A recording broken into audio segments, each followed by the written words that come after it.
CM ಆದ ಬಳಿಕ ಮೊದಲ ಸುದ್ದಿಗೋಷ್ಠಿ ನಡೆಸ್ತಾ ಇರುವಂಥದ್ದು. ಸಿಎಂ ಆದ ಬಳಿಕ ಸಚಿವ ಸಂಪುಟ ಸಭೆ ನಡೆಸಿದ್ರು. ಆ ಬಳಿಕ ಇದೀಗ ಸುದ್ದಿಗೋಷ್ಠಿ ನಡೆಸ್ತಾ ಇರುವಂಥದ್ದು. ಇವರ ಜೊತೆಗೆ ಡಿಸಿಎಂ ಡಾಕ್ಟರ್ ಜಿ ಪರಮೇಶ್ವರ್ ಅವರನ್ನು ಕೂಡ ನಾವಿಲ್ಲಿ ಕಾಣಬಹುದು.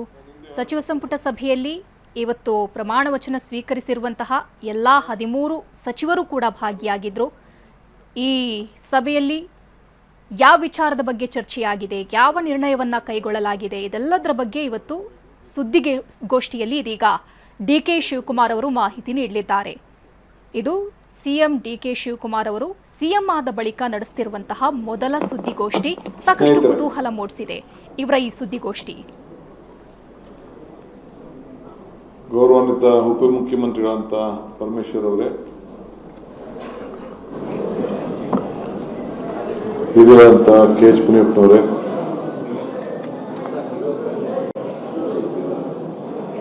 ನೂತನ ಸಚಿವರಾಗಿ ಹೊಸದಾಗಿ ನಮ್ಮ ಖಾದರ್ ಸಾಹೇಬರು ಬಂದಿದ್ದಾರೆ. ಮೇಷ್ಟ್ರ ಕೆಲಸ ಬಿಟ್ಬಿಟ್ಟು ಅವ್ರದ್ದು ಒಂದು ದೊಡ್ಡ ಯುಗ. It is best as A speaker. So ಎಲ್ಲ ನನ್ನ ಮಾಧ್ಯಮ ಮಿತ್ರರು, ಕಳೆದ 1 ವರ್ಷದಿಂದ ನಿಮಗೆಲ್ಲ ಬಹಳ ವಿಷಯ ಇಲ್ಲದೇ ವಿಷಯಗಳನ್ನು ಸೃಷ್ಟಿ ಮಾಡ್ತಾ ಇದ್ರಿ. ಯಾವಾಗ ಅಧಿಕಾರ ಹಸ್ತಾಂತರ ಏನಾಯಿತು, ನಾಯಕತ್ವ, ಸ್ಟೇಟ್ಮೆಂಟ್ಗಳು, ಪಾಪ ಮಲಗಿದ್ದವನ್ನೆಲ್ಲ ಎಬ್ಬಿಸೋದು, ಎದ್ದಿದ್ದವನ್ನೆಲ್ಲ ಮಲಗಿಸೋದು, ವಿಭಿನ್ನವಾದಂಥ ಸ್ಟೋರಿಗಳನ್ನೆಲ್ಲ ಮಾಡಿ ನಮ್ಮ ಪಕ್ಷದ ವರಿಷ್ಠರು ಅದಕ್ಕೆ ತೆರೆ ಎಳೆದಿದ್ದಾರೆ. ನಾನು ಹೇಳ್ತಾ ಇದ್ದೆ, ಯಾಕೆ ಸುಮ್ಮನೆ ಮಾತಾಡ್ತೀರ, ಅದಕ್ಕೆ ಶುಭಗಳಿಗೆ ಶುಭ ಮುಹೂರ್ತ ಎಲ್ಲ ಬರ್ತದೆ, ಸ್ವಲ್ಪ ತಾಳ್ಮೆಯಿಂದ ಇರಪ್ಪ ಅಂತ ನಿಮಗೆಲ್ಲ ಹೇಳ್ತಾ ಇದ್ದೆ. ಸೊ ಇವತ್ತು 4 ಗಂಟೆ 15 ನಿಮಿಷಕ್ಕೆ ಆ ಶುಭಗಳಿಗೆ ಶುಭ ಮುಹೂರ್ತ ಇವತ್ತು ಸಂಜೆ. ಅದಕ್ಕೆಲ್ಲ ನೀವು ಮತ್ತು ರಾಜ್ಯದ ಜನತೆ ಸಾಕ್ಷಿಯಾಗಿದ್ದೀರಿ. ನನಗೆ ನಂಬಿಕೆ, ಇಂದಿನ ಹೆಜ್ಜೆಗಳನ್ನು ಮರ್ತವನು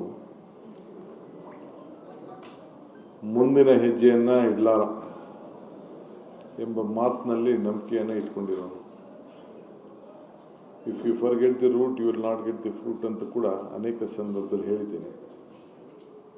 ಇವತ್ತು ಹೊಸ ದಿನ, ಹೊಸ ಕೆಲಸಗಳನ್ನು ಮಾಡಲು ಹೊಸ ಅವಕಾಶಗಳನ್ನು ಕಾಂಗ್ರೆಸ್ ಪಕ್ಷ ಮತ್ತು ರಾಜ್ಯದ ಜನತೆ ನಮಗೆ ಕೊಟ್ಟಿದ್ದಾರೆ.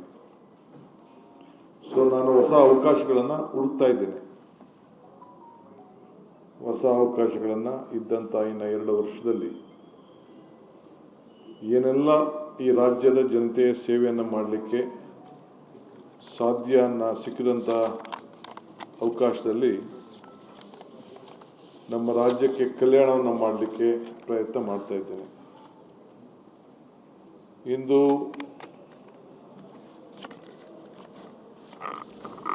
ರಾಜ್ಯದ ರೈತರು ನಮ್ಮ ಬೆನ್ನೆಲುಬು, ಕೂಲಿ ಕಾರ್ಮಿಕರು ಮತ್ತು ಎಲ್ಲ ವರ್ಗದ ಜನ, ಅವ್ರಿಗೆ ಮುಂದಿನ ದಿನಗಳಲ್ಲಿ ಅವರಿಗೆ ಅನೇಕ ಕಾರ್ಯರೂಪಗಳನ್ನು ಸೂಚಿಸಲು, ತಯಾರು ಮಾಡಲು ಈಗಾಗಲೇ ನನ್ನ ಸಿದ್ಧತೆ ಕಳೆದ 6 ತಿಂಗಳಿಂದ ನಡ್ಕೊಂಡು ಬರ್ತಾಯಿತ್ತು. ಒಂದೊಂದೇ ಅನುಷ್ಠಾನಕ್ಕೆ ತರಬೇಕು ಅಂತೇಳಿ ಇವತ್ತು ಕ್ಯಾಬಿನೆಟ್ನಲ್ಲಿ ಸುಮಾರು ದೀರ್ಘವಾಗಿ 1-2 ಗಂಟೆಗಳು ಹೆಚ್ಚು ಕಾಲ ಚರ್ಚೆ ಮಾಡಿ ಇವತ್ತು 6 ಜನರಿಗೆ ಹತ್ತಿರ ಇರುವಂಥ ಕೆಲವು ಸಮಸ್ಯೆ ಇರೋಂಥದ್ದಕ್ಕೆ ಒಂದು ಹೊಸ ಯುಗ ಪ್ರಾರಂಭ ಆಗಬೇಕು ಅನ್ನೋ ದೃಷ್ಟಿಯಿಂದ ಕೆಲವು ತೀರ್ಮಾನವನ್ನು ಮಾಡಿದ್ದೇವೆ. ನಾನು ಇವತ್ತು ಮಾಧ್ಯಮ ಸ್ನೇಹಿತರಿಗೆ ಮತ್ತು ಈ ರಾಜ್ಯದ ಜನತೆಗೆ ನನ್ನ ಮೇಲೆ ಅಪಾರವಾದಂಥ ವಿಶ್ವಾಸ, ನಂಬಿಕೆಯನ್ನು ತಾವು ಇಟ್ಕೊಂಡಿದ್ದೀರಿ. ಹಿಂದೆ ಬೇಕಾದಷ್ಟು ಟೀಕೆಗಳಾಗಿರ್ಬೋದು, ಬೇಕಾದಷ್ಟು ಒಳ್ಳೆ ಮಾತುಗಳನ್ನು ಕೂಡ ತಾವೆಲ್ಲ ಬರೆದಿರ್ಬೋದು, ತಿಳಿಸಿರ್ಬೋದು.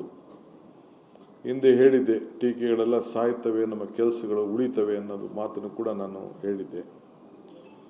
ಸೊ ರಾಜ್ಯದ ಆಡಳಿತದಲ್ಲಿ ಹೊಸ ಬೆಳಕನ್ನು ಮೂಡಿಸಲು ನನ್ನ ರಾಜಕೀಯ ಅನುಭವ 85ರಲ್ಲಿ ಅಸೆಂಬ್ಲಿ ಎಲೆಕ್ಷನ್ ನಿಂತು ನಾನು ಆ ಎಲೆಕ್ಷನ್ ಸೋತೆ. ಜಿಲ್ಲಾ ಪಂಚಾಯತಿ ಮೆಂಬರ್ ಆದೆ, ಅಸೆಂಬ್ಲಿ ಮೆಂಬರ್ ಆದ ನಾನು, ಪರಮೇಶ್ವರ್ ಅವರೆಲ್ಲ ಒಟ್ಟಿಗೆ 89ರಲ್ಲಿ ಆದವು. ವಿವಿಧ ಸಂಪುಟಗಳಲ್ಲಿ ಕೆಲಸ ಮಾಡಿಕೊಂಡು ಬಂದಿದ್ದೇವೆ. ಸೊ ಅಪಾರವಾದಂಥ ಅನುಭವದ ಭಂಡಾರದಲ್ಲಿ ಮುಳುಗಿದ್ದೇನೆ. ಕಷ್ಟ ನೋಡಿದ್ದೇನೆ, ಸುಖ ನೋಡಿದ್ದೇನೆ, ಚಿಕ್ಕ ವಯಸ್ಸಿನಲ್ಲಿ ಅಧಿಕಾರ ನೋಡಿದ್ದೇನೆ, ಅನೇಕ ರಾಜಕೀಯ ತಂತ್ರಗಳು ಕೂಡ ಆ ಬಲೆ ಕೂಡ ಬಿದ್ದಿದ್ದೇನೆ. ತಿಹಾರ್ ಜೈಲು ಕೂಡ ಹೋಗಿ ಬರಬೇಕಾದಂಥ ಒಂದು ಪರಿಸ್ಥಿತಿ ಬಂತು. ಆದರೆ ಯಾವತ್ತೂ ಕೂಡ ನನ್ನ ಎದೆ ಕುದ್ದಲಿಲ್ಲ, ಆತ್ಮವಿಶ್ವಾಸ ಇತ್ತು. I lived on hope. That hope, ಏನು ಒಂದು ವಿಶ್ವಾಸ ಇತ್ತಲ್ಲ, ಆ ವಿಶ್ವಾಸ ಇವತ್ತು ಮತ್ತೆ ಈ ರಾಜ್ಯದ ಜನತೆಯ ಸೇವೆಯನ್ನು ಮಾಡಲಿಕ್ಕೆ, ಸಾಕ್ಷಿ ಗುಡ್ಡೆಯನ್ನು ಬಿಟ್ಟು ಹೋಗಲಿಕ್ಕೆ ಇವತ್ತು ನನಗೆ ಅವಕಾಶವನ್ನು ಸಿಕ್ಕಿದೆ. ಈ CM ಕುರ್ಚಿ ಇದು ನಂದಲ್ಲ, ನಾಡಿನ ಜನರದು. ಇದು ನಮ್ಮ ಕಾಂಗ್ರೆಸ್ ಕಾರ್ಯಕರ್ತರು ಮತ್ತು ನಾಡಿನ ಜನತೆ ನಮಗೆ ಕೊಟ್ಟಂಥ ಇದೊಂದು ಅವಕಾಶ. ಒಂದು ದೊಡ್ಡ ನಂಬಿಕೆಯಿಂದ ನಮ್ಮ ಪಕ್ಷದ ವರಿಷ್ಠರಾದಂಥ ಮಲ್ಲಿಕಾರ್ಜುನ ಖರ್ಗೆ ಅವರ ನಾಯಕತ್ವದಲ್ಲಿ ರಾಹುಲ್ ಗಾಂಧಿಯವರು ಮತ್ತು ಸೋನಿಯಾ ಗಾಂಧಿಯವರು ಈ ತೀರ್ಮಾನವನ್ನು, ಸ್ವಲ್ಪ ಲೇಟ್ ಆಯಿತು, ನಿಮಗೆಲ್ಲ ಗೊತ್ತಿತ್ತು, ಹಿಂದೆ ಕೂಡ ತಾವೆಲ್ಲ ಬರೆದಿದ್ರಿ ಏನು ನಮ್ಮ ಅಂತರ ತೀರ್ಮಾನ. ಮಾನ್ಯ ಶ್ರೀ ಸಿದ್ದರಾಮಯ್ಯನವರು ಕೂಡ ಮಾತನ್ನು ಉಳಿಸ್ಕೊಳ್ತೇನೆ ಅಂತ ಹೇಳಿ ಅವರು ಕೂಡ ಭರವಸೆಯನ್ನು ಕೊಟ್ಟು, ಅವರು ಕೂಡ ಹೇಳ್ತಾಯಿದ್ರು, ಪಕ್ಷದ ವರಿಷ್ಠರು ಯಾವತ್ತು ಹೇಳ್ತಿರೋ 5 ನಿಮಿಷನೂ ಇಲ್ಲದೆ ಅವ್ರು ಹೇಳ್ದಂಗೆ ನಾನು ಕೇಳ್ತೀನಿ ಅಂತ ಹೇಳಿ ಸಿದ್ದರಾಮಯ್ಯನವ್ರು ಹೇಳಿದರು. ಆ ಪ್ರಕಾರ ವರಿಷ್ಠರು ನಮ್ಮಿಬ್ಬರನ್ನು ಕರೆಸಿ ಈ ತೀರ್ಮಾನವನ್ನು ಮಾಡಿ ಕಳಿಸ್ಕೊಟ್ಟಾಗ ಅವರು ಭಾಳ ಸಂತೋಷದಿಂದ ಇವತ್ತು ಅವರು ಆ ಸ್ಥಾನವನ್ನು ತೆರವು ಮಾಡಿಕೊಟ್ಟು ನನಗೆ ಎಲ್ಲ ನಮ್ಮ ಪಕ್ಷದ ಶಾಸಕರು ಒಗ್ಗಟ್ಟಿನಿಂದ ವರಿಷ್ಠರ ಮೇಲೆ ಅವರು ತಿಳಿಸಿ ಜವಾಬ್ದಾರಿಯನ್ನು ಕೊಟ್ಟು ಈ ಜವಾಬ್ದಾರಿಯನ್ನು ಹಂಚಿದ್ದಾರೆ. ಸೊ ಗ್ರಾಮೀಣ ಅಭಿವೃದ್ಧಿ, ಗ್ರಾಮೀಣ ರೈತರ ಬದುಕು ಎಲ್ಲ ಕೂಡ ಬಲ್ಲೆ. ಇದ್ರ ಜೊತೆಗೆ ನಗರದಲ್ಲಿರುವಂಥ ಜನರ ಸಮಸ್ಯೆ ಕೂಡ ಬಲ್ಲೆ.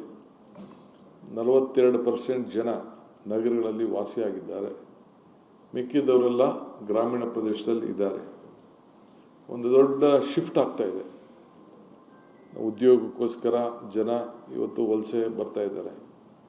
ಹಳ್ಳಿ ಬಿಟ್ಟು ಬೆಂಗಳೂರಲ್ಲಿ ಏನಾದ್ರು ರಸ್ತೆಯಲ್ಲಿ ಮಾರ್ಕೊಂಡು ಆದರೂ ಚಿಂತೆ ಇಲ್ಲ, ಒಳ್ಳೆ ಬದುಕನ್ನು ಕಾಣ್ತೀನಿ, ಒಳ್ಳೆ ವಿದ್ಯಾಭ್ಯಾಸವನ್ನು ನನ್ನ ಮಕ್ಕಳಿಗೆ ಕೊಡಬೇಕು ಅನ್ನೋದು ಕೂಡ ನಮ್ಮ ಹಳ್ಳಿ ಜನರಿಗೆ ವ್ಯವಸಾಯವನ್ನು ದೂರ ಮಾಡೋಂಥ ಒಂದು ಪರಿಸ್ಥಿತಿಯನ್ನು ಕೂಡ ನಾವೆಲ್ಲ ಗಮನಿಸ್ತಾ ಇದ್ದೀವಿ. ಇದನ್ನೆಲ್ಲ ಹೆಂಗೆ ತಡಿಬೇಕು ಅನ್ನೋದು ಒಂದು ದೊಡ್ಡ ಚಿಂತನೆಯಲ್ಲಿ ನಾವೆಲ್ಲ ಇದ್ದೇವೆ. ಇನ್ನು ಮುಂದಿನ ದಿನದಲ್ಲಿ ನನ್ನೆಲ್ಲ cabinet colleagues, any decision will not be DK Shivakumar decision, it will be A collective decisions. So ಎಲ್ಲ ಜೊತೆಗೆ ಸೇರಿ ಕೆಲಸ ಮಾಡೋರು. ಒಂದಿನ ಏರ್ಪೋರ್ಟು ವಿಚಾರಕ್ಕೆ ನನ್ನನ್ನು SM ಕೃಷ್ಣರವರು ರತನ್ ಟಾಟಾ ಅವ್ರ ಕಳಿಸ್ಕೊಟ್ಟಿದ್ರು. ಇಂಟರ್ನ್ಯಾಷನಲ್ ಏರ್ಪೋರ್ಟು ಬಗ್ಗೆ ಚರ್ಚೆ ಮಾಡಲಿಕ್ಕೆ ನನ್ನನ್ನು ಕಳಿಸ್ಕೊಟ್ಟಿದ್ರು. ನಾನು ಯಾರೋ ಇಬ್ಬರು ಸ್ನೇಹಿತರು ಹೋಗಿದ್ದು. ಆಗ ಅವ್ರು ಹೇಳಿದ್ರು, DK ನೀವು ತೊಗೊಳ್ಕೊಳ್ಳಿ ಅಂತ ಅವ್ರು ಕೇಳಿದ್ದು. ಅವರಿಲ್ಲ, ನಾನು ತೊಗೊಳಕ್ಕೆ ಹೋಗಲ್ಲ, ನೀನು ಒಬ್ಬರೇ ಮಾಡೋಕ್ಕೆ ಹೋಗಬೇಡಿ, ನೀವು ಯಾರೋ 2-3 ಜನ ಸೇರಿ ಕನ್ಸೋರ್ಟಿಯಂ ಮಾಡಿ, ನನಗಿಷ್ಟ ಇಲ್ಲ ಅಂತೇಳಿ ಬೆಂಗಳೂರು ಏರ್ಪೋರ್ಟ್ ಬಗ್ಗೆ ಅವರು ಬೇರೆಯವ್ರಿಗೆ ವಹಿಸಿ ಅಂತ ಹೇಳಿದ್ರು. ಆಮೇಲೆ ನಾವು ಒಂದು ಕನ್ಸೋರ್ಟಿಯಂ ಮಾಡಿ ಆ ತೀರ್ಮಾನವನ್ನು ಮಾಡಿದ್ರು. ಆಗ ಒಂದು ಮಾತು ಹೇಳಿದ್ರು, if you want to walk fast, walk alone, if you want to walk far, walk together ಅಂಥೇಳಿ ಅವತ್ತು ರತನ್ ಟಾಟಾರವರು ನನ್ನ ಕಿವಿಗೆ ಹೇಳಿದ ಮಾತು ಇವತ್ತು ಕೂಡ ಇದೆ. ಹಾಗೆ ಇವತ್ತು ನಂದು ತೀರ್ಮಾನ, ನಮ್ಮ ಪಕ್ಷದ ಎನಿ ಡಿಸಿಷನ್ಸ್ ಯುನಿಟಾರ್ಲಿ ತೆಗೆದುಕೊಳ್ಳೋಕೆ ನಾನು ಹೋಗೋದಿಲ್ಲ. ನಮ್ಮ ಡೆಮೊಕ್ರೆಟಿಕ್ ಸೆಟಪ್ಪಲ್ಲಿ ನಾವೆಲ್ಲ ನಂಬಿಕೆ ಇಟ್ಕೊಂಡಿರೋರು. ಕಾಲೇಜೆಲ್ಲ ಸ್ಕೂಲಲ್ಲೇ ಚುನಾವಣೆಗೆ ನಿಂತವ್ನು ನಾನು. ಸ್ಕೂಲಲ್ಲಿ ಯಾರೋ ಟಿ ವಿಲಿ ತೋರಿಸ್ತಾ ಇದ್ರು, ಯಾರೋ ನಮ್ಮ ವಿದ್ಯಾರ್ಥಿಗಳನ್ನು ಕೊಲೀಗ್ಸ್ ಹೇಳಿದ್ರೆ ನಂದು ಸ್ಟಾರ್ ಸಿಂಬಲ್ ಇತ್ತು ಅಂತ ಏನೋ ತೋರಿಸ್ತಾ ಇದ್ರು ಅಂತ ಫೋನ್ ಮಾಡಿದ್ರು. ಹಂಗೆ ಸ್ಕೂಲಲ್ಲೇ 7ನೇ ಕ್ಲಾಸಲ್ಲೇ ಎಲೆಕ್ಷನ್ ನಿಂತ್ಕೊಂಡು ಆ ಗರಡಿಯಿಂದ ಬೆಳ್ಕೊಂಡು ಇಲ್ಲಿವರೆಗೂ ಬಂದು ಮುಟ್ಟಿದ್ದೇನೆ. ಸೊ ಹಂಗೆ ಎಲ್ಲರೂ ಕೂಡ ಒಟ್ಟಿಗೆ ಡೆಮೊಕ್ರೆಟಿಕ್ ಸೆಟಪ್ಪಲ್ಲಿ ನನಗೆ ನಂಬಿಕೆ ಇದೆ. ಸೊ ಎಲ್ಲರ ಕಲೆಕ್ಟಿವ್ ಡಿಸಿಷನ್ಸು ಇವತ್ತೇನು ನಾವು 15 ಜನ 13-14 ಜನ ಇವತ್ತು ನಾವು ಸೇರಿದ್ದೇವೆ. ಇವತ್ತು cabinet all well experienced with all section of the society. So ಈ ಕ್ಯಾಬಿನೆಟೇ ನಿಮ್ಗೆ ಹೇಳ್ತದೆ, ಈ ನಾಡಿನ ಸರ್ವ ಜನಾಂಗದ ಶಾಂತಿಯ ತೋಟ ಏನು ಕುವೆಂಪುರವ್ರು ಹೇಳಿದ್ರು, ಆ ಕುವೆಂಪುರವ್ರು ಹೇಳಿದ್ದೇ ಈ ನಮ್ಮ ಕ್ಯಾಬಿನೆಟ್ನಲ್ಲಿ ಬಿಂಬಿಸ್ತಾ ಇದೆ ಅನ್ನೋದನ್ನು ತಾವೆಲ್ಲ ಕೂಡ ಕಾಣ್ತಾ ಇದ್ವಿ.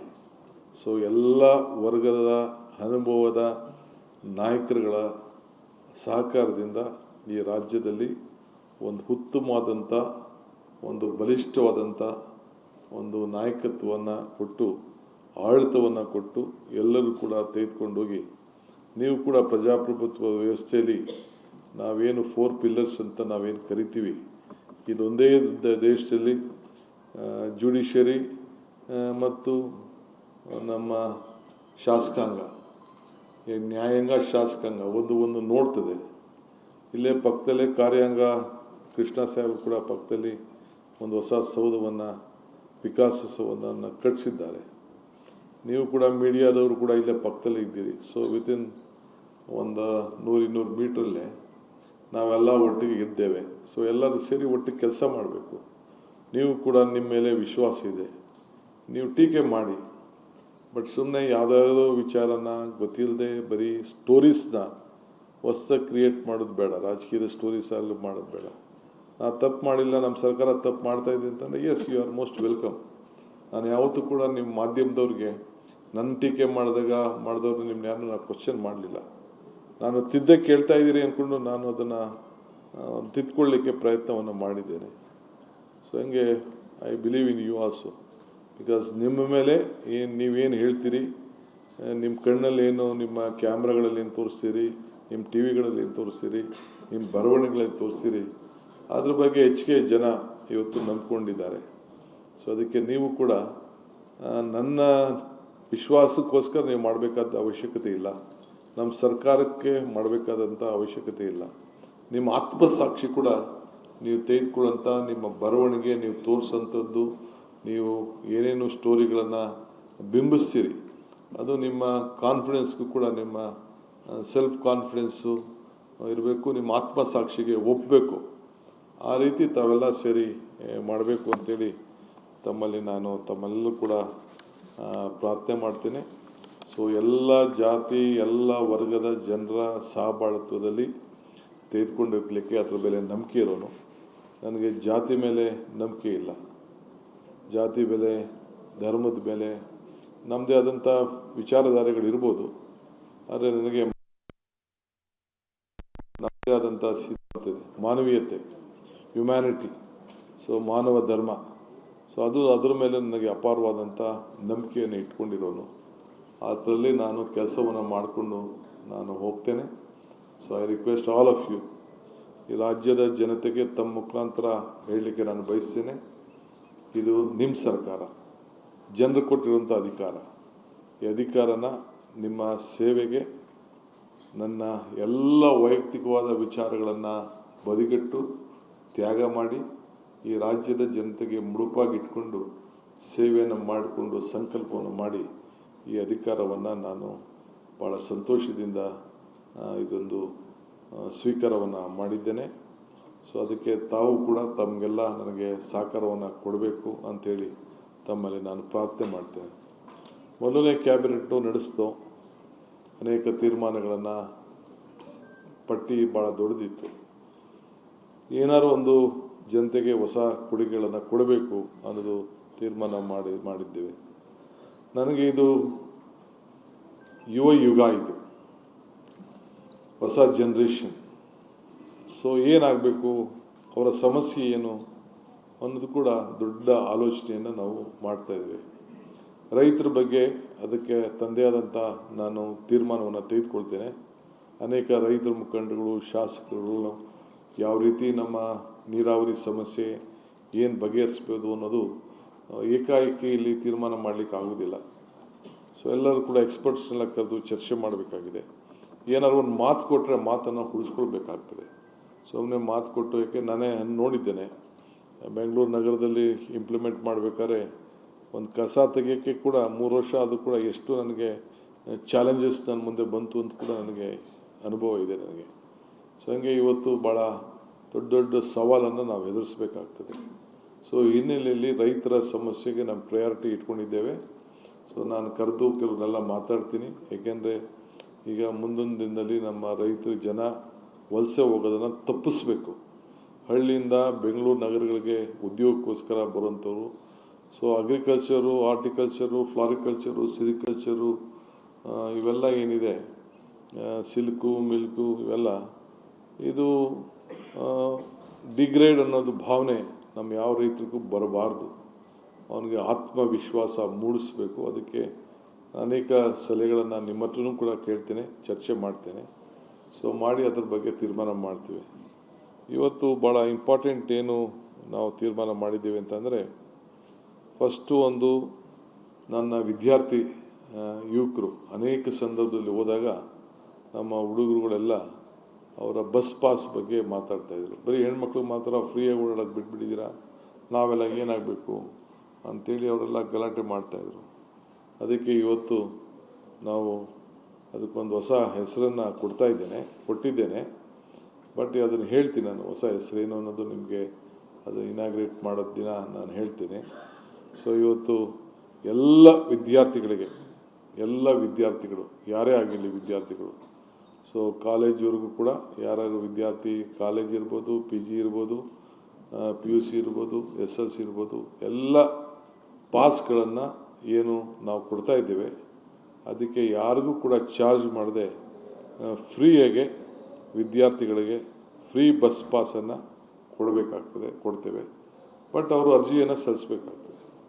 ಏಕೆಂದರೆ ಯಾರು ವಿದ್ಯಾರ್ಥಿಗಳನ್ನು ನಮ್ಗೆ ಬೇಕಾಗ್ತದಲ್ಲ, ಸೊ ಅದಕ್ಕೆ ಐಡೆಂಟಿಫಿಕೇಷನ್ ಬೇಕಾಗ್ತದೆ. ಸೊ ಅದಕ್ಕೆ ನಮ್ಮ ಟ್ರಾನ್ಸ್ಪೋರ್ಟ್ ಡಿಪಾರ್ಟ್ಮೆಂಟ್ ಅವ್ರ ಹತ್ರ ನಾವು ಮಾತಾಡಿ ಅದಕ್ಕೊಂದು ಫ್ರೀ ಬಸ್ಸಸ್ ಎಲ್ಲ ವಿದ್ಯಾರ್ಥಿಗಳಿಗೆ, ಸ್ಟೂಡೆಂಟ್ಸ್ ಯಾವುದೇ ಸ್ಟೂಡೆಂಟ್ಸ್ ಇರಲಿ ಅವ್ರಿಗೆ ಕೊಡಬೇಕು ಅಂತೇಳಿ ದಿಸ್ ದಿ ಫಸ್ಟ್ ಡಿಸಿಷನ್. ಎರಡನೇದು ಉದ್ಯೋಗದ ಸಮಸ್ಯೆ. ಸರ್ಕಾರ ಈಗಾಗಲೇ 56,000 ಉದ್ಯೋಗ ಕೊಡ್ತೀವಿ ಅಂತ ಅನೌನ್ಸ್ಮೆಂಟ್ ಮಾಡಿದ್ದೀವಿ. ಕರಿಬೇಕಾಯಿತು ನಾವು ಅರ್ಜಿ. ಕರೆಯೋಕ್ಕೆ ಕೆಲವು ಇಶ್ಯೂಸ್ ಮಧ್ಯೆ ಬಂತು. ಈಗ ಸೆಟ್ಲ್ ಆಗಿದೆ ಅದು. ಅದಕ್ಕೆ ಸದ್ಯದಲ್ಲೇ ಒಂದು ಕ್ಯಾಲೆಂಡರ್ ಕೂಡ ನಾವು ಯಾವತ್ತು ಕರಿತೀವಿ ಏನು ಅಂತೇಳಿ ಸದ್ಯದಲ್ಲೇ ಎಲ್ಲ ನೆಕ್ಸ್ಟ್ ಕ್ಯಾಬಿನೆಟ್ ಅಷ್ಟೊತ್ತಿಗೆ ಎಲ್ಲ ಡಿಪಾರ್ಟ್ಮೆಂಟ್ ಅವ್ರನ್ನೆಲ್ಲ ಕರೆದು ಆ ಪ್ರೋಸೆಸ್ ಯಾವ ರೀತಿ ಶುರು ಮಾಡ್ತೀರಾ, ಯಾವತ್ತು ನೀವು ನೋಟಿಫಿಕೇಷನ್ ಮಾಡ್ತೀರಾ ಅಂಥೇಳಿ ಕ್ಯಾಲೆಂಡರ್ನ ನಿಮಗೆ ರಿಲೀಸ್ ಮಾಡ್ತೀನಿ ನಾನು. ಯಾಕೆಂದರೆ ಭಾಳ ಜನ ಸ್ಟೂಡೆಂಟ್ಸು ಎಕ್ಸ್ಪೆಕ್ಟ್ ಮಾಡ್ತಾಯಿದ್ದಾರೆ. ಸೊ ಅದಕ್ಕೆಲ್ಲ ಎಷ್ಟೇ ಕೆಲಸ ಇದ್ರೂ, ಎಷ್ಟೇ ಹುದ್ದೆಗಳು ಖಾಲಿಗಿದೆ, ಅದಕ್ಕೆಲ್ಲ ಒಂದು ಕ್ಯಾಲೆಂಡರ್ನ ಅನೌನ್ಸ್ ಮಾಡಲಿಕ್ಕೆ ತೀರ್ಮಾನ ಮಾಡಿದ್ದೇವೆ. ಅದು ಕೂಡ ನಿಮಗೆ ತಿಳಿಸ್ತೀನಿ. ಈ ಮಧ್ಯದಲ್ಲಿ ನಮಗೆ ಉಳ್ತಿರೋಂಥದ್ದು, ನಮ್ಮ ಅನುಭವಕ್ಕಿರೋದು, ಈ ರಾಜ್ಯ ಭಾಳ ಶಕ್ತಿಶೀಲವಾದಂಥ ರಾಜ್ಯ. Is A human resources capital of this country. ಇದು ಇಡೀ ದೇಶ, ಇಲ್ಲಿ ದೇಶದಲ್ಲೇ, ಇಡೀ ನಮ್ಮ ಭಾರತದಲ್ಲೇ, ನಮ್ಮ ಕರ್ನಾಟಕದಲ್ಲಿ ಇರೋಂಥ ಹ್ಯೂಮನ್ ರಿಸೋರ್ಸಸ್ಸು ಇಡೀ, ಅದಕ್ಕೆ ನಮ್ಮದು ಇಷ್ಟು ಸ್ಟ್ರಾಂಗ್. ಎಷ್ಟು ನರ್ಸಸ್ನ ತಯಾರು ಮಾಡ್ತೀವಿ, ಎಷ್ಟು ಇಂಜಿನಿಯರ್ಸ್ ತಯಾರು ಮಾಡ್ತೀವಿ, ಎಷ್ಟು ಡಾಕ್ಟರ್ಸ್ ತಯಾರು ಮಾಡ್ತೀವಿ, ಬೇರೆ ಬೇರೆ ಪ್ರೊಫೆಸರ್ಸಿಂದ ಹಿಡಿದು ಎಲ್ಲ ರಂಗದಲ್ಲೂ ಕೂಡ. ಇಲ್ಲಿ ನಾವು ಬರೀ IT-BT ಮಾತ್ರ ನಾನು ಮಾತಾಡ್ತಾ ಇಲ್ಲ. ಇಲ್ಲಿ ನಾನು ಕ್ಯಾಲಿಫೋರ್ನಿಯಾದಲ್ಲಿ 13,000 ಇಂಜಿನಿಯರ್ಸ್ ಇದ್ದರೆ, ಕ್ಯಾಲಿಫೋರ್ನಿಯಾ ಸಿಲಿಕಾನ್ ವ್ಯಾಲಿಲಿ, ನಿಮ್ಮ ಬೆಂಗಳೂರು ನಗರದಲ್ಲೇ 26 ಲಕ್ಷ ಇದೆ. ಅಲ್ಲಿ 13 ಲಕ್ಷ ಇದೆ, ಇಲ್ಲಿ 26 ಲಕ್ಷ ಇದೆ. ಒಂದೇ ರೋಡಲ್ಲಿ 16 ಲಕ್ಷ ಇದೆ, ಔಟರ್ ರಿಂಗ್ ರೋಡಲ್ಲಿ. ಇದು ಅಫಿಷಿಯಲ್ ಸ್ಟ್ಯಾಟಿಸ್ಟಿಕ್ಸ್ ಅಂಥ ಶಕ್ತಿ ಈ ಬೆಂಗಳೂರು ನಗರದಲ್ಲಿದೆ.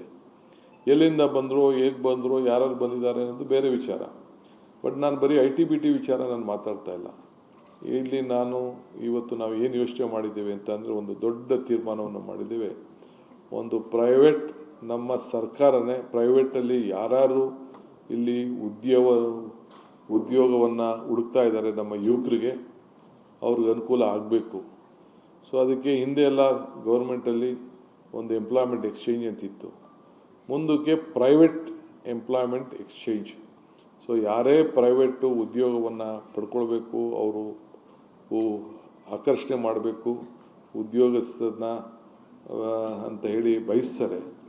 ಸೊ ಅವರಿಗೆಲ್ಲ ಕೂಡ ಅವರು ನಮ್ಮಲ್ಲಿ ಎನ್ರೋಲ್ ಮಾಡಿ ಯಾವುದಾದ್ರು ಒಂದು ಹಾಸ್ಪಿಟ್ಲ್ ಇರ್ಬೋದು, ಒಂದು ಹೋಟ್ಲ್ ಇರ್ಬೋದು, ಒಂದು ಬೇರೆ ಯಾವುದೇ ಇರ್ಬೋದು, ಯಾವುದೇ ರಂಗ ಇರ್ಬೋದು, ಬರೀ ITBT ಒಂದೇ ಅಲ್ಲ, ಎಲ್ಲರೂ ಕೂಡ ಇಲ್ಲಿ ಅವ್ರದ್ದು ಎಷ್ಟು ಎಂಪ್ಲಾಯ್ಮೆಂಟ್ ಬೇಕು ಅನ್ನೋದು ರಿಜಿಸ್ಟರ್ ಮಾಡ್ಕೊಳ್ಬೇಕು.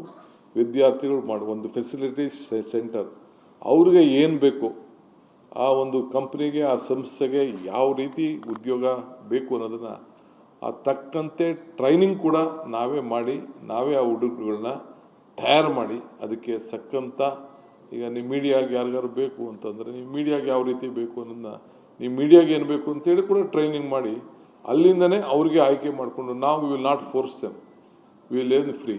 ಬಟ್ ಅದರಲ್ಲಿ ಕರ್ನಾಟಕ ರಾಜ್ಯದವ್ರಿಗೆ ಹೆಚ್ಚಿಗೆ ಪಾಲನ್ನು ಕೊಡಬೇಕಾಗ್ತದೆ. ನಮ್ಮ ಕರ್ನಾಟಕ ಕನ್ನಡಿಗರಿಗೆ ಮೆಜಾರಿಟಿ, ಅದನ್ನು ಎಷ್ಟು ಪರ್ಸೆಂಟು, ಏನು ಪರ್ಸೆಂಟ್ ಅಂತೇಳಿ ಸ್ವಲ್ಪ ನಮ್ಮ ಸಂಸ್ಥೆಯವ್ರನ್ನೂ ಕೂಡ ನಾವು ಕರೆಸಿ, ನಮ್ಮ ಯಾರ್ಯಾರು ನಮ್ಮ FKCC ಇರ್ಬೋದು, ಬೇರೆ ನಮ್ಮ ಎಲ್ಲ ರಂಗದಲ್ಲಿರ್ಬೋದು, ಮೆಡಿಕಲ್ ಇರ್ಬೋದು, ಕಾಲೇಜಸ್ ಇರ್ಬೋದು, ಎಲ್ಲರೂ ಕೂಡ ಕರೆಸಿ ಅವನು ಕೂಡ ವಿಶ್ವಾಸಕ್ಕೆ ತೆಗೆದುಕೊಂಡು, ನಮಗೆ ನೀವು ಫೋರ್ಸ್ ಮಾಡ್ತಾಯಿದ್ದೀರಿ, ಅಲ್ಲಿ ಟೆಕ್ನಿಷಿಯನ್ ಸಿಗಲ್ಲ, ಹೊರಗಡೆಯಿಂದ ಬರ್ತಾಯಿದ್ದಾರೆ, ಇವೆಲ್ಲ ಕೂಡ ಬರ್ತದೆ.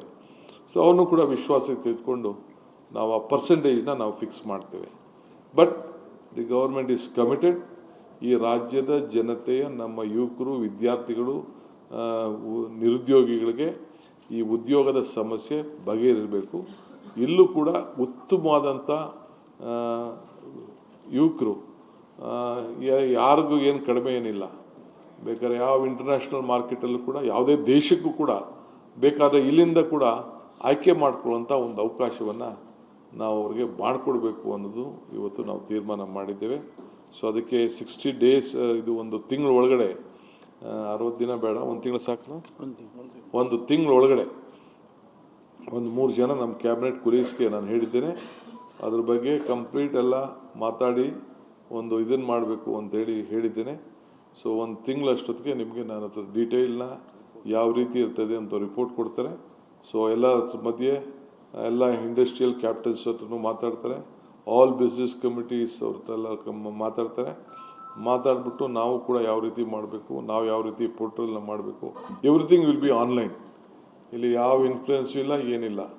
ನಾವು ಇಷ್ಟ ಏನು ಬೇಕು ಅವರು ಕೇಳ್ತಾರೆ, ನಮ್ಮ ಹತ್ರ ಏನು ಲಾಟ್ ಇದೆ, ನಮ್ಮ ಹತ್ರ ಎಷ್ಟು ಯುವಕರಿದ್ದಾರೆ, ಎಷ್ಟು ಜನ, ಎಲ್ಲ ಕೂಡ ಅವರು ರಿಜಿಸ್ಟರ್ ಮಾಡ್ಕೊಳ್ಬೋದು. ಆ ಕ್ವಾಲಿಫಿಕೇಷನ್ ಪ್ರಕಾರ ಅದನ್ನು ಮಾಡೋ ರೀತಿಯಲ್ಲಿ ಒಂದು ಫೆಸಿಲಿಟೇಷನ್ ಸೆಂಟರ್ ಟೈಪು ಇದನ್ನು ಮಾಡಬೇಕು ಅಂತೇಳಿ ನಾವು ತೀರ್ಮಾನವನ್ನು ನಾವು ಮಾಡಿದ್ದೇವೆ. ಇದು ಮೂರನೇದು ಭಾಳ ಪ್ರಮುಖವಾದಂಥ ನನ್ನ ಕನಸಿನ ಒಂದು ಚಿಂತನೆ. 25 ವರ್ಷದಿಂದನೇ ಇದು ಭಾಳ ದೊಡ್ಡ ಆಲೋಚನೆ ಮಾಡಿದ್ದೆ, ತಮಗೂ ಕೆಲವೆಲ್ಲ ಗೊತ್ತಿರಬೇಕು. ಈಗ ಒಂದು 10,000 ಭಾರತ್ ಜೋಡೋ ಯುವಕ ಸಂಘಗಳನ್ನು ರಚನೆ ಮಾಡಬೇಕು ಅಂತೇಳಿ ತೀರ್ಮಾನವನ್ನು ಮಾಡಿದ್ದೇವೆ. ಪ್ರತಿ ಪಂಚಾಯತಿಗೂ ಒಂದೊಂದು ಯುವಕ ಸಂಘ. ಆ ಯುವಕ ಸಂಘದಲ್ಲಿ ಕನಿಷ್ಠ ಒಂದು 150ರಿಂದ 200 ಜನ ಇರ್ತಾರೆ. ಒಂದು ಪಂಚಾಯತಿ ಒಂದು ಸಂಘ. ಮಿಕ್ಕಿದ್ದು ಅರ್ಬನ್ನಲ್ಲಿ ಸುಮಾರು 6,000 ಪಂಚಾಯತಿ ಇದೆ. ಒಂದು 4,000 ಅರ್ಬನ್ಗಳಲ್ಲಿ, ವಾರ್ಡ್ಗಳಲ್ಲಿ ಇದನ್ನು ಸಂಘ. ಇದು ಸ್ಪೋರ್ಟ್ಸ್ಗೆ, ಕಲ್ಚರಲ್ಗೆ ಮತ್ತು ಅವ್ರದ್ದೇನೇ ಆದಂಥ ನಾಟಕಗಳಿರ್ಬೋದು, ಸಾಂಸ್ಕೃತಿಕಗಳಿರ್ಬೋದು, ಅವರ ನಾಯಕತ್ವವನ್ನು ಬೆಳೆಸ್ಕೊಳ್ಳಿಕ್ಕೆ ಮತ್ತು ಒಂದು ಕ್ರೀಡಾ ಮನೋಭಾವವನ್ನು ಇಟ್ಕೊಂಡು ಮತ್ತು ಎಲ್ಲ ಒಂದು ನಮ್ಮ ಸೋಷಿಯಲ್ ಹಾರ್ಮನಿ ಇದನ್ನು ಅದಕ್ಕೋಸ್ಕರ ಭಾರತ್ ಜೋಡೋ ಯುವಕ ಸಂಘ ಅಂಥೇಳಿ ಈ ಪ್ರಾರಂಭ ಮಾಡಬೇಕು ಅಂತೇಳಿ ಮಾಡಿದ್ದೇವೆ. ಸೊ ಆ ಒಂದು ಸಂಘಕ್ಕೆ ಸರ್ಕಾರ 10 ಲಕ್ಷ ರೂಪಾಯಿ ಕೊಡ್ತದೆ. ಆ 10 ಲಕ್ಷದಲ್ಲಿ ಅದನ್ನು ಯಾವ ರೀತಿ ನಡೆಸಬೇಕು, ಎಲ್ಲಿ ನಡೀತದೆ ಅಂಥೇಳಿ ಅದಕ್ಕೆ ಎಲ್ಲ ಆ ಜಾಗಗಳೆಲ್ಲ ನಾವೆಲ್ಲ ಈಗ ನಮ್ಮ ತಲೆಯಲ್ಲೆಲ್ಲ ಇದೆ. ಅದು ಹಿಂದೆ ಎಲ್ಲ ನಾನು ಡಿಕ್ಲೇರ್ ಮಾಡಿದ್ದೆ ಅದನ್ನು. ಸೊ ಅದಕ್ಕೆ ಒಂದು ಇಟ್ ವಿಲ್ ಬಿ ಪ್ಯೂರ್ಲಿ ಸರ್ಕಾರ ಹಣ ಕೊಡ್ತದೆ. ಸೊ ಯೂತ್ ಕ್ಲಬ್ಸು ನಡೀತದೆ. ಸೊ ಅವರೆಲ್ಲ ಸಂಘಟನೆ ಆಗಿ ಅವರು ಆದಷ್ಟು ಬೇರೆ ಬೇರೆ ಚಟುವಟಿಕೆಗಳಿಗೆಲ್ಲ ಸ್ವಲ್ಪ ಹೋಗದೆ, ಸೊ ಈ ಆಟ ಪಾಠಗಳು ಮತ್ತು ನಮ್ಮ ಕಲ್ಚರ್ ಏನಿದೆ, ನಮ್ಮ ಇತಿಹಾಸ ಏನಿದೆ, ಅವೆಲ್ಲ ಕೂಡ ಅವರ ಹತ್ರಲ್ಲಿ ತೊಡಗಿಸ್ಕೊಳ್ಳಿ ಅನ್ನೋ ದೃಷ್ಟಿಯಿಂದ ಅವರ ನಾಯಕತ್ವವನ್ನು ಬೆಳೆಸ್ಕೊಳ್ಳಿ ಮತ್ತು ವಿಶೇಷವಾಗಿ ಅವರ ಏನೋ ಒಂದು ಗುಣಗಳಿದೆ, ಯಾವುದೇ ಕಲೆಯಲ್ಲಿರ್ಬೋದು, ಎಲ್ಲದರಲ್ಲೂ ಕೂಡ ಅವರಿಗೆ ಒಂದು ಅವಕಾಶವನ್ನು ಮಾಡಿಕೊಡ್ಬೇಕು ಅನ್ನೋ ದೃಷ್ಟಿಯಿಂದ ಈ ರೀತಿ ಅವರ ಪ್ರತಿಭೆಗಳನ್ನು ಗುರುಸುವಂಥ ಅವಕಾಶಗಳು ಆಗಲಿ ಅನ್ನೋ ದೃಷ್ಟಿಯಿಂದ ಈ ಭಾರತ್ ಜೋಡೋ ಯುವಕ ಸಂಘ 10,000 ಸಂಘಗಳನ್ನು ರಚನೆ ಮಾಡಲಿಕ್ಕೆ ತೀರ್ಮಾನವನ್ನು ಮಾಡಿದ್ದೇವೆ.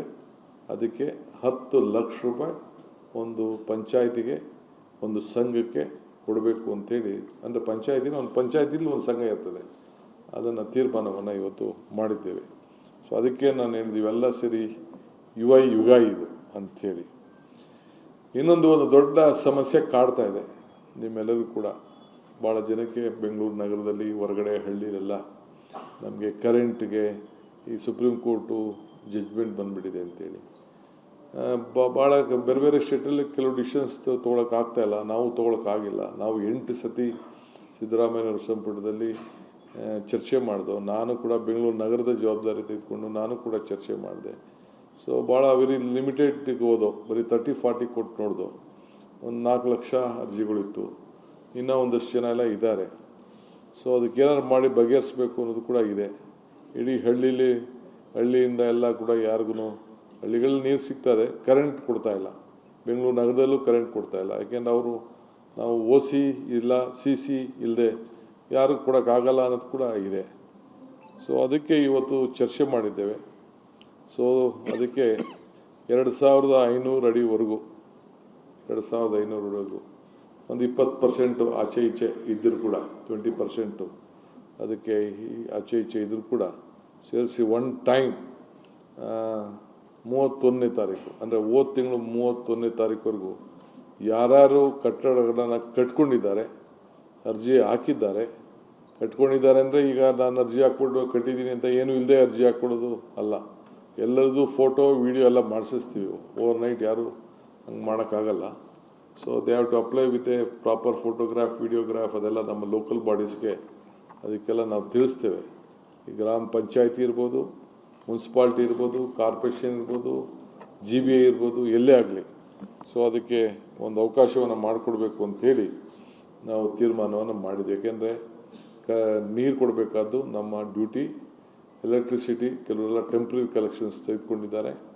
ಆ ದೃಷ್ಟಿಯಿಂದ ಅದನ್ನೆಲ್ಲ ಯಾವ ರೀತಿ ಒಂದು ಸರ್ಕಾರದ ಮಟ್ಟದಿಂದ ಇವತ್ತು ಅವ್ರಿಗೊಂದು ರಿಲೀಫ್ ಕೊಡಬೇಕು ಅಂತ ತೀರ್ಮಾನ ಮಾಡಿದ್ದೇವೆ.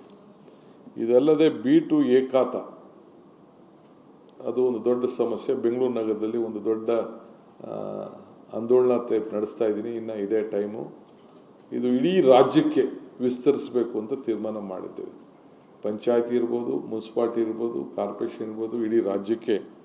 ಸೊ ಎಲ್ಲ all are eligible properties, rural and urban, ಅವರೆಲ್ಲರೂ ಕೂಡ ಅದನ್ನು ಮಾಡ್ಕೊಳ್ಳಿಕ್ಕೆ ಒಂದು ಅವಕಾಶನ ಮಾಡಿ ಅವರ ದಾಖಲೆಗಳನ್ನು, ಯಾಕೆಂದರೆ ನಮ್ಮದು ಭೂ ಗ್ಯಾರಂಟಿ 6ನೇ ಗ್ಯಾರಂಟಿ. ಸೊ ಅದಕ್ಕೆ ಗ್ಯಾರಂಟಿನ ನಾವು ಅವರ ಆಸ್ತಿಗಳು ಪಾಪ ಅವರೇ ಕಟ್ಕೊಂಡಿದ್ದಾರೆ. ನಮ್ಮದೆಲ್ಲ ಆಸ್ತಿ, ಅವ್ರದ್ದು ದುಡ್ಡು ಕೊಟ್ಟಿರೋದು. ಅದಕ್ಕೆ ನಾವು ಸರಿಯಾದ ರೀತಿ ದಾಖಲೆ ಮಾಡಿಕೊಟ್ಟು ಅವರ ಮುಂದಿನ ಪೀಳಿಗೆಗೆ ಒಂದು ಬ್ಯಾಂಕ್ ಲೋನ್ ತೆಗೆದುಕೊಳ್ಳಿಕ್ಕೆ, ಮತ್ತೊಂದಕ್ಕೆ ಅವ್ರ ಮಕ್ಕಳಿಗೆ ಹಂಚಲಿಕ್ಕೆ, ಇನ್ನೊಂದಕ್ಕೆ ಏನೇ ಆಗಲಿ ಮಾಡಲಿಕ್ಕೆ ಅದಾಗಬೇಕು ಅಂತೇಳಿ ತೀರ್ಮಾನವನ್ನು ಮಾಡಿದ್ದೇವೆ. ಇದೊಂದು ಭಾಳ ವಿಚಾರ. 6ನೇದು 6th ಡಿಸಿಷನ್, ಬೆಂಗಳೂರು ನಗರಕ್ಕೆ ಸಂಬಂಧಪಟ್ಟಂಗೆ ನೀವೆಲ್ಲ ಭಾಳ ಟೀಕೆ ಮಾಡ್ತಾ ಇರ್ತೀರಿ. ನಾವು ಎಷ್ಟೇ ಮಾಡಿದ್ರು ಎಷ್ಟೇ ಸಾಲದು. ಅದಕ್ಕೆ ಅರ್ಬನ್ ಇನ್ಫ್ರಾಸ್ಟ್ರಕ್ಚರ್ಗೋಸ್ಕರ ರಸ್ತೆಗಳನ್ನು ಡಾಂಬರೀಕರಣ ಮಾಡಲಿಕ್ಕೆ, ಏಕೆಂದರೆ ಕೆಲವೆಲ್ಲ ನಮ್ಮ MLAಗಳು ಮೇಯ್ನ್ ರೋಡ್ ಕೊಟ್ಟಿದ್ದೀರಿ, ಇದನ್ನು ಹಾಕಿದ್ದೀರಿ, ನೀವು ಕಾಂಕ್ರೀಟ್ ಹಾಕ್ತಾಯಿದ್ದೀರಿ, ಮಧ್ಯ ರೋಡ್ಗಳೆಲ್ಲ ಹೋಗ್ಬಿಟ್ಟಿದೆ, ವಾರ್ಡ್ ರೋಡ್ ಹೋಗ್ಬಿಟ್ಟಿದೆ ಅಂತ ಕೂಡ ಹೇಳ್ತಾ ಇದ್ದಾರೆ ನನ್ನ ಹತ್ರ. ಸೊ ಅದಕ್ಕೆ ಇವತ್ತು 2,000 ಕೋಟಿ ರೂಪಾಯಿನ ಸೊ ಎಲ್ಲ ಎಕ್ಸಿಸ್ಟಿಂಗ್ ಪ್ರೋಗ್ರಾಮ್ ಬಿಟ್ಟು ಈಗೇನು ನಡೀತಾ ಇದೆ ಅದನ್ನು ಬಿಟ್ಟು ಹೊಸದಾಗಿ ಈ GBA BDA ವ್ಯಾಪ್ತಿಯಲ್ಲಿ ಎಲ್ಲ ರಸ್ತೆಗಳು ಕೂಡ 2,000 ಕೋಟಿ ರೂಪಾಯಿ ಸುಮಾರು ಎಷ್ಟು ಕ್ಷೇತ್ರ ಇದೆ ತಮ್ಗೆ ಗೊತ್ತಿದೆ, ಎಷ್ಟು ವ್ಯಾಪ್ತಿ ಗೊತ್ತಿದೆ ತಮಗೆಲ್ಲ. ಸೊ BDA ಏರಿಯಾನು ಸೇರಿ GBA ಏರಿಯಾನು ಸೇರಿ 2,000 ಕೋಟಿ ರೂಪಾಯಿನ ಬರೀ ರೋಡ್ಸ್ಗೆ ಇನ್ವೆಸ್ಟ್ಮೆಂಟ್ ಮಾಡಿ ಇನ್ನೊಂದು 3-4 ತಿಂಗಳಲ್ಲೇ ಅದಕ್ಕೆ ಮಾಡಬೇಕು ಅಂತೇಳಿ ಒಂದು ಡಿಸಿಷನ್ನ ನಾವು ತೆಗೆದುಕೊಂಡಿದ್ದೇವೆ. ಸೊ ಹೀಗೆ ಕೂಡಲೇ ಇವತ್ತು ಕ್ಯಾಬಿನೆಟಲ್ಲಿ ಇದೆ. ಇನ್ನೂ ಭಾಳ ವಿಚಾರಗಳಿದೆ ಬೇರೆ ಬೇರೆವೆಲ್ಲ, ನಾನು ಇನ್ನೊಂದಿನ ನಾನು ಮಾತಾಡ್ತೀನಿ. ಸೊ ದಯವಿಟ್ಟು ನಾನು ಯಾವುದು ಪ್ರಶ್ನೆಗಳನ್ನು ಇವತ್ತು ದಯವಿಟ್ಟು ನಾನು ಕೇಳಬೇಡಿ. ಬಟ್ ನಿಮ್ಗೆ ಬಿಟ್ಟು ಹೋಗಲ್ಲ ನಾನು, ಡೋಂಟ್ ವರಿ. ನೋ, ನಾನು ಎಷ್ಟಾರಾಗಲಿ, ಎಷ್ಟು 1,000 ಕೋಟಿ ಯಾರಾಗಲಿ, we will face it, we will do it. ಅದೆಲ್ಲ ನಂಬರ್ಸ್ ಏನು ಕೇಳಕ್ಕೆ ಹೋಗಬೇಡಿ. ಎಷ್ಟು 1,000 ಆಗಲಿ ನಾವು ಮಾಡ್ತೀವಿ. ವಿದ್ಯಾರ್ಥಿಗಳು, ನಮ್ಮ ಮಕ್ಕಳವರು, ಅವ್ರಿಗೆ ಫ್ರೀ ಬಸ್, ಹೆಣ್ಮಕ್ಳಿರ್ಬೋದು ಗಂಡು ಮಕ್ಕಳಿರ್ಬೋದು, ಫ್ರೀ ಬಸ್ ಪಾಸನ್ನು ಕೊಡಬೇಕು ಅಂತ ತೀರ್ಮಾನ ಮಾಡಿದ್ವಿ. ಅಷ್ಟು ಮಾತ್ರ, ಮಿಕ್ಕಿದ ಎಲ್ಲ ವಿಚಾರಗಳನ್ನು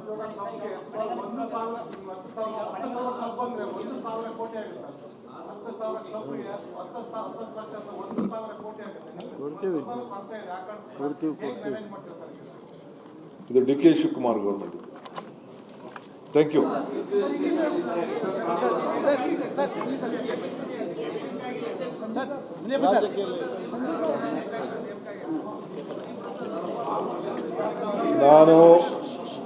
ಆಯಿತು, ನಾನು ಇವತ್ತು ಬೆಳಗ್ಗೆನೇ ರೆಸಿಗ್ನೇಷನ್ನ ಸಬ್ಮಿಟ್ ಮಾಡಿದ್ದೀನಿ. ನಮ್ಮ ಹಿರಿಯ ನಾಯಕರಾದಂಥ BK ಹರಿಪ್ರಸಾದ್ ಅವರನ್ನ ಹೊಸ ಅಧ್ಯಕ್ಷರಾಗಿ ನಮ್ಮ ನಾಯಕರು ನೇಮಕ ಮಾಡಿದ್ದಾರೆ. ಅವರು ಯಾವಾಗ ಬೇಕೋ ಅಧಿಕಾರ ತೆಗೆದುಕೊಳ್ತಾರೋ ಅಂತ ಹೇಳ್ತಾರೋ. ಈಗ ನಾನು KPCCಗೆ ಹೋಗ್ತಾ ಇದ್ದೀನಿ. ಅಲ್ಲಿ ಕಾರ್ಯಕರ್ತರು, ನಮ್ಮ ಲೀಡರ್ಗಳೆಲ್ಲ ವೆಯ್ಟ್ ಮಾಡ್ತಾಯಿದ್ದಾರೆ, 5-6 ಗಂಟೆ ವೆಯ್ಟ್ ಮಾಡ್ತಾಯಿದ್ದಾರೆ. ಸೊ ನಾನು ಅವ್ರು ಯಾವಾಗ ಬೇಕೋ ಅಧಿಕಾರನ ಅವ್ರಿಗೆ ರೆಸ್ಪಾನ್ಸಿಬಿಲಿಟಿನ ಟ್ರಾನ್ಸ್ಫರ್ ಮಾಡ್ತೀನಿ.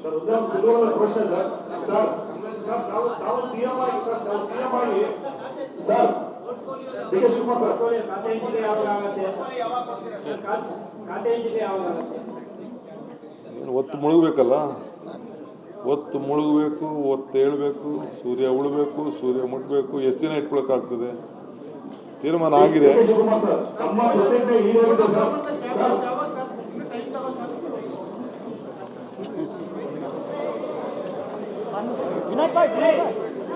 ವಿನಾಯಕ್ ಭಾಯ್ ಕಾರ್ಡ್ಲೆಸ್ ಆನ್ ಕರೋ, ಕಾರ್ಡ್ಲೆಸ್ ಕಾರ್ಡ್ಲೆಸ್ ಆನ್ ಕರೋ. ಪರಮೇಶ್ವರ್ ಅಲ್ಲಿರ್ಲಿ ಸರ್, ಬನ್ನಿ.